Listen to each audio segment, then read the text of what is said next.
notre combat va aboutir parce qu'on croit en Dieu. Si Dieu est vraiment vrai, si Dieu est vraiment vrai, je ne crois pas que nous allons échouer. Parce que quand je prenais l'engagement devant Dieu, comme je vous le disais, en 4 murs, j'ai dit Dieu, ce que je vais faire là, si le peuple, si vraiment je ne suis pas dans la vérité, ne me donne pas les moyens. Si ce que je vais lancer comme opération militaire, si ça va créer une situation où il y aura assez de souffrance, où nous ne sommes pas sur la vérité, ne me donne pas les moyens. Parce qu'au moment où je demandais, je n'avais pas les moyens, je n'avais pas d'âme, je n'avais pas l'argent. Mais Dieu, si ce que nous allons faire doit ramener la justice, la paix, l'égalité entre les Ivoiriens, donne-moi les moyens. Et Dieu m'a donné les moyens. Ce n'est même pas un nom, je dis bien un ami qui m'a donné les moyens. Voilà comment je me suis engagé. C'est pourquoi je dis, je ne regrette pas. Si ce n'était pas la voix de Dieu, je n'aurais pas reçu les moyens. Donc, chers parents, chers frères, chers amis, je voulais vous rassurer d'une chose, que beaucoup de choses se sont passées en zone CNO. Il y a eu tuerie, vol, pillage, plein de choses qui ont sali le nom de la rébellion avant mon arrestation. Mais sachez une chose, c'est que j'ai dit toujours cela à mes jeunes frères. Quand tu t'engages dans quelque chose, engage-toi dans la sincérité. Depuis que la rébellion a quitté la voie originale, c'est-à-dire la voie de la protection du peuple, la rébellion n'a plus avancé. Elle s'est arrêtée. Elle n'a plus progressé. Elle n'a fait que des victimes. Nous nous sommes repliés. Et puis on s'est dit, bon, on ne fait plus rien. Comme il y a des élections, pour ne pas qu'on dise que c'est IB qui s'oppose aux élections. C'est IB qui ne veut pas la paix. Il dit, restez radio silence, préparons-nous, parce que on n'est pas Dieu, on n'est pas des divins. Mais quand tu connais la vérité, quand tu sais la réalité du terrain, nous on était convaincus d'une chose, que ces élections allaient se terminer par les armes. Donc, préparons-nous en conséquence. Et nous sommes préparés. Ils sont là des élections. Qu'est-ce que ça a donné comme résultat? Nous voici. Et ils n'ont pas trouvé une solution, c'est de prendre les armes pour venir attaquer à Bobo et à Nyama. Et Dieu merci, malgré les maigres moyens que nous avions, avec vos bénédictions, nous avons pu tenir la résistance. Nous nous sommes battus comme on pouvait. On a résisté. Progressivement, doucement, on a pu s'armer sur eux, sur nos adversaires, parce que c'est sûr on s'armait. Quand ils tombaient dans nos embuscades, ça nous permettait d'avoir un peu d'armes. Et ça, c'est la volonté de Dieu. Sans Dieu, tu ne peux pas réussir ce que nous avons réussi. On n'a pas besoin de se taper la poitrine. C'est faux. C'est pas parce qu'on est fort. C'est pas parce qu'on est miraculeux. Mais c'est Dieu qui a tout réalisé. Nous ne sommes que des simples acteurs. Nous sommes des employés du peuple et des serviteurs de Dieu. C'est tout. Et c'est ça notre mission. Nous avons déstabilisé le commandement de l'état-major des Francis par notre résistance. C'est ça la réalité. Ils ont tout essayé. Ils ont envoyé, comment on appelle, le SECOS. Ils ont envoyé la BAE. Ils ont envoyé le bataillon blindé. Ils ont envoyé le BAZA. Ils ont envoyé toute la coalition. Tous les chefs que nous connaissons, nous avons fait l'école ensemble, militaire ensemble. Nous connaissons. Ils ont envoyé tout ce qui était comme force ivoirienne. Ils n'ont pas pu contre vos enfants. Grâce à vos bénédictions, grâce à Dieu. Mais je pense que c'est ce qu'il faut reconnaître. Au lieu de raconter ce qui n'est pas vrai. Mais malgré ça, certains se sont assis pour vilipender ce grand travail, pour dire non, ils ne sont rien, ils n'ont rien fait. Mais ce n'est pas grave. Mais Dieu sait ce qui s'est passé. La vérité est là aujourd'hui. Nous avons lancé l'offensive pour libérer certains de nos frères qui étaient à la Maca. Et de là, nous avons lancé l'opération sur Yopougon le même jour, en 24 heures. Nous avons nettoyé Yopougon à grande moitié. Il restait Nyangon. Mais ce n'est pas facile. Yopougon, c'est grand. Avec tous les miliciens. Mais nous l'avons fait. combat se fait avec stratégie. On ne se lève pas comme ça avec des armes pour dire parce qu'il y a des armes et puis se jeter sur le terrain. C'est pas ça le combat. Ça s'étudie, on réfléchit, on mûrit et puis on lance les opérations avec l'ordre de chacun, avec chaque commandement. On savait que la BAE était la plus forte des miliciens. Donc pour déstabiliser les miliciens, il fallait faire tomber la BAE.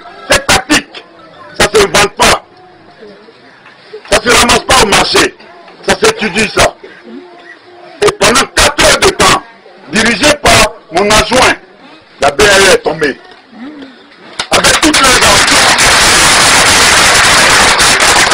Et nous avons pris le camp commando de Yopougon tout. Et on a sécurisé Andokwa. Et à grande surprise, vers 19h, on apprend qu'il y a une colonne qui arrive sur l'autoroute. On ne nous dit rien. On ne m'appelle pas pour me dire, IB, tes frères arrivent, ou bien tant. Rien. Parce qu'ils ont des grosses armes. Ils ont été armés par d'autres personnes. Ils arrivent. Les éléments m'ont dit non, mais ils ont appelé Boué m'a appelé, il dit non, qu'est-ce qu'on fait? Nous, on ne peut pas les laisser rentrer. J'ai dit non. Ne donnez pas l'occasion aux gens de dire que nous sommes responsables d'une bavure. J'ai dit laissez-les rentrer. J'ai dit je ne pense pas qu'ils viennent contre nous. Parce que ce n'est pas nos ennemis. S'ils viennent, ils ont peut-être une mission, mais je ne pense pas qu'ils viennent contre nous. Laissez-les rentrer. Sinon, ils ne pouvaient pas rentrer. Si de l'armée ivoirienne et tous ces chars n'ont pas pu rentrer ici, c'est pas eux qui allaient rentrer par là-bas. Franchement. C'est une réalité. Nous les avons laissés rentrer. Ils sont rentrés en fanfare. Avec des cinquantaines de 4x4. Et les grosses armes dessus. Ils foncent directement sur le camp Agban.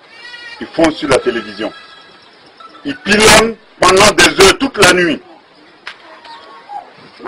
Et le matin, ils sont fatigués. Ils n'ont pas atteint aucune cible. Les gens les ont laissés pilonner tactiquement. Et après, ils ont lancé la riposte contre eux. La débandade, ils ne connaissent même pas Abidjan. D'autres, c'est du village, ils sont venus, on les a habillés, ils viennent. Ils sont perdus. On les chasse jusqu'à sur l'autoroute. Ils retournent encore. Nous sommes obligés de prendre, allez-y, à la mairie. Plein de blessés, l'hôpital est plein de blessés et de morts. Est-ce que ça c'est normal de prendre les enfants des gens pour les envoyer à l'abattoir? Vous arrivez dans un village, il y a un chef de village qui est là. Le minimum, allez-y lui dire bonjour. Et puis lui dit, bon nous sommes arrivés, qu'est-ce qu'on peut faire ensemble? C'est le minimum. Mais non. Les messieurs tout-puissants nous veulent nous écraser. Mais ils oublient que Dieu est derrière nous et que vous êtes derrière nous. Pratiquement, moi j'ai dit à mes hommes de replier. Nous avons pris le côté Yopougon, Andokwa et zone industrielle. Nous avons sécurisé ce côté. Et nos côtés habituels, notre base ici. Et on s'est mis en stand-by. On s'est mis à préparer nos troupes parce qu'on sait que la suite, ça ne sera pas facile. On s'est mis au repos en préparant nos hommes psychologiquement et nous les avons laissé le terrain. Comme ils sont venus pour libérer Abidjan, nous les avons laissé le terrain. Mais nous sommes où aujourd'hui? Des milliers de morts. Ils ne peuvent pas avancer. J'ai de faire ça. Chers parents, nous n'avons empêché personne. Nous n'avons chassé personne de la télévision. Ils n'ont pas pris la télévision, ils ont raconté à tout le monde qu'ils ont pris la télévision. Mais la vérité là, c'est fini toujours par sortir. Ils n'ont pas pris Agban, ils disent qu'ils ont pilonné, ils ont pris Agban. Agban est toujours là. Babou est toujours chez lui et il a la bouche. Il continue de dire ce qu'il veut. Je vous jure, si nos frères nous avaient consultés, ou bien si nos frères nous avaient laissé 48 heures, chers parents, je vous dis bien 48 heures, l'opération que nous avons lancée sur Yopougon, c'était tactique. 48 heures, je vous jure, Babou serait plus au pouvoir aujourd'hui. La base de Babou, c'est les miliciens de Yopougon. C'est là-bas la plus grande base. On avait presque fini de neutraliser. C'était fini. C'était fini. Il n'y avait plus rien. Mais malheureusement, pour ne pas qu'on dise que c'est le commandant invisible qui a fait le boulot, qui a nettoyé le pays pour permettre au président Alassane Ouattara de s'asseoir, il faut gâter leur travail et venir voler la vedette. Mais Dieu n'aime pas le mensonge. Dieu n'aime pas le mensonge, mais malheureusement, ceux qui sont à la base de ça sont là, mais c'est nos pauvres enfants qui meurent. C'est ça le drame. Donc, pour raccourcir un peu mon discours, c'est pour vous dire que je n'ai pas besoin de poste ministériel. Je n'ai pas besoin, je n'ai jamais discuté avec qui que ce soit pour un poste de chef d'état-major. C'est le dernier de mes soucis. Et 3, je n'ai aucun problème avec le président Alassane Ouattara. Il y a eu des élections.